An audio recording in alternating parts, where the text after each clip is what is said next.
কুলটি থানার অন্তর্গত চৌরঙ্গি ফাঁড়ির জাতীয় সড়ক ১৯ সাবানপুরের পুরনো কল্যাণেশ্বরী মন্দিরে চুরি করার ঘটনা ঘটেছে। এবার চোরেরা পুরনো কল্যাণেশ্বরী মন্দিরের দান বাক্স ভেঙে টাকা চুরি করেছে। এই ঘটনার ফলে এলাকায় চাঞ্চল্যের সৃষ্টি হয়েছে। ঘটনার খবর পাওয়ার সঙ্গে সঙ্গেই পুলিশ ঘটনাস্থলে পৌঁছে তদন্তে নেমেছে। দেখুন মন্দিরের মালিক দিলীপ দেবঘরিয়া এই বিষয়ে কি বললেন।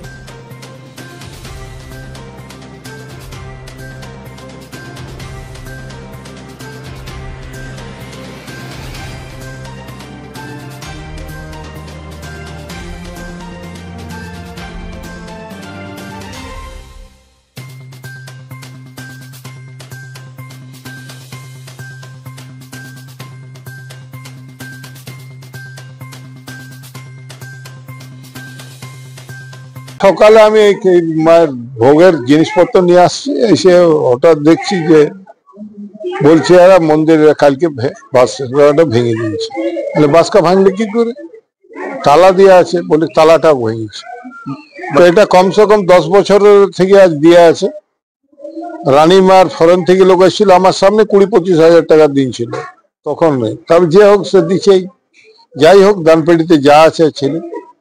তো মোটামুটি আমাদের দরকারও পড়ে নাই, অতএব খোলা হয়নি। দরকার পড়লে খোলা হয়, দরকার যখন পড়ে না এখনো হঠাৎ এইভাবে ভেঙে নিয়ে চলে গেছে। কিছু চাপতলিয়া তো ইলিগাল লোক, বাইরের লোক এসে এখানে বসবাস করছে। এটা প্রশাসনকে খুব নজর দিবার দরকার।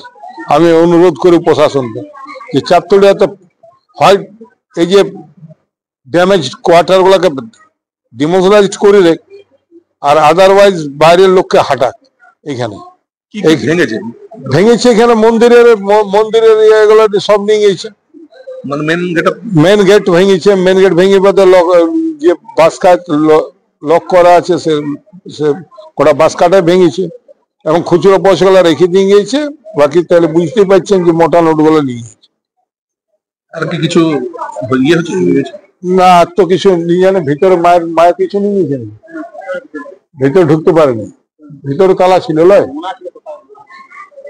এইরকম মন্দিরের ঘটনা কি বলবেন? কি বলবো, প্রশাসন একটু অ্যাক্টিভিটি হোক। আর এইগুলা যদি বলে চোর আমি চুরি করবো, তাহলে তার কিছু বলার নেই। নজর মাঝে মাঝে প্রশাসনকে দেওয়া উচিত। একবার এলে একবার ঘুরে গেল, ন্যাশনাল হাইওয়ের ব্যাপার। এটা হাইওয়ের পাশেই। কত টাকা ছিল দাম? আন্দাজে আমার বলবো লাখের উপরে হবে, কারণ 10 বছর থেকে দিছে। ধরো লক্ষাধিক পেয়ে গেছে। আপনার নাম?